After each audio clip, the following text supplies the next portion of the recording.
4 years.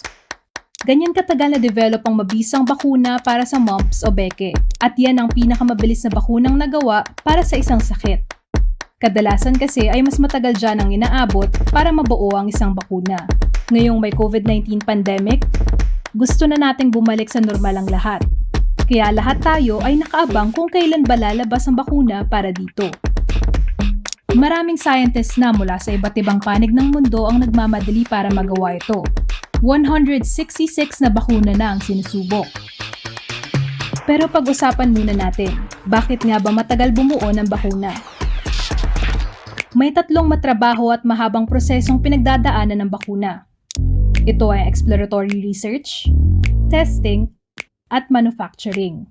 Unang ginagawa ang pag-aaral kung ano bang uri o disenyo ng bakuna ang pinakamabisa para sa isang sakit. Dahil marami kasing